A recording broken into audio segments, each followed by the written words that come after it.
Hello friends, welcome back to my YouTube channel. So today video is about handling events. So any web application we create typically tends to have user interaction. When the user interacts with our app, then fired events. For instance, for example, key press, change event, mouse click, mouse over and so on.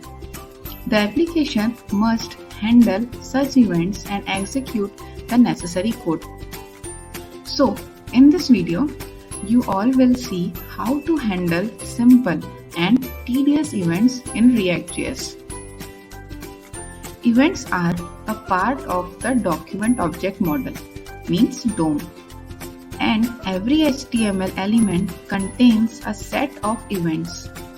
Means there are many events executed one by one which can trigger JavaScript code.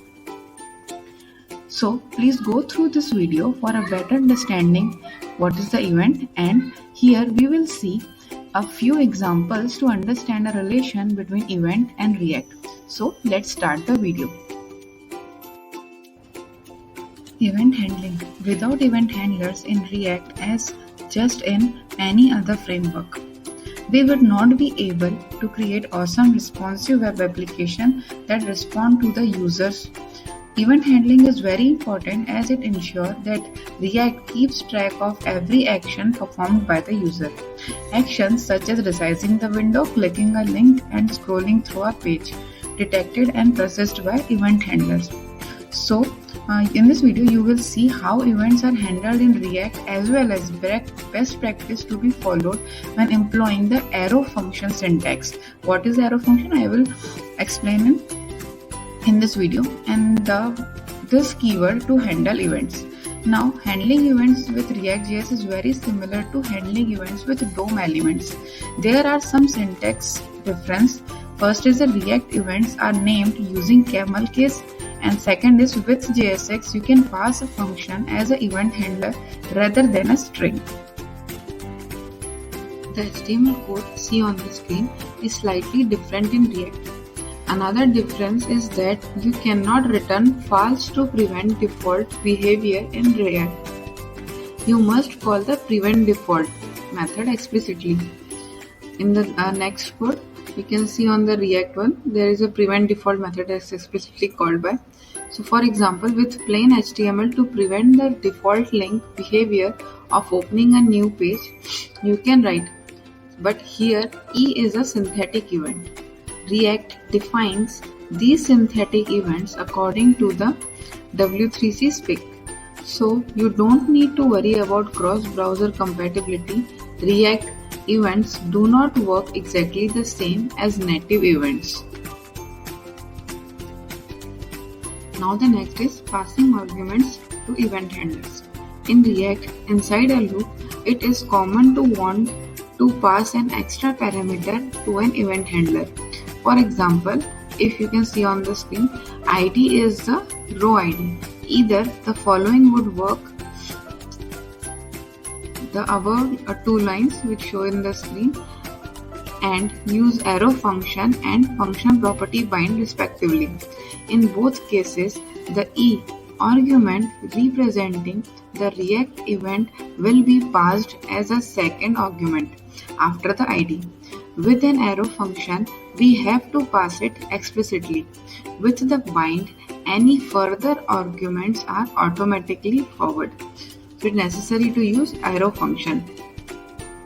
So as I told that I will explain about the arrow function. So an arrow function is a compact alternative to a traditional function expression. Means whatever the function we write in the traditional form, it is a alternative of that, but it is a limited and can't be used in all situations. So there is some limitations for the arrow functions. So there is the difference and the limitations are: first is does not have its own binding to this or super and should not be used as method, and the second is does not have arguments or new target keywords and not suitable for call, apply and bind methods, which generally rely on establishing a scope and cannot be used as a constructor. and cannot yield with its body. So these are all the limitations of the arrow function. If you see on the code, you can see all this.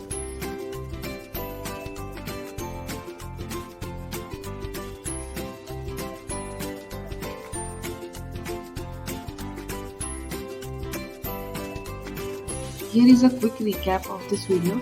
So React events are named using camel case rather than lowercase. Second is with JSX you pass a function as the event handler rather than the string.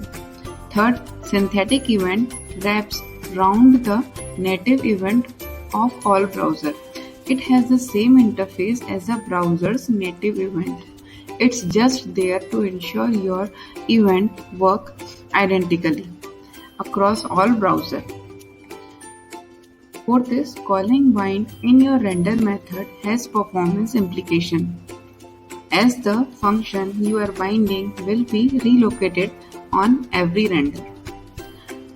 And the bottom line is, if you are concerned about performance, don't do it. And the fifth is, using arrow functions and .bind method in JSX is not a good idea because the functions get recreated on each render and that will hurt the program performance.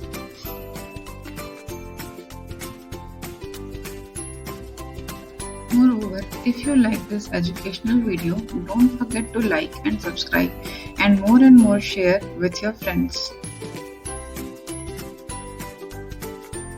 Moreover, if you like this educational video, don't forget to like and subscribe and more share with your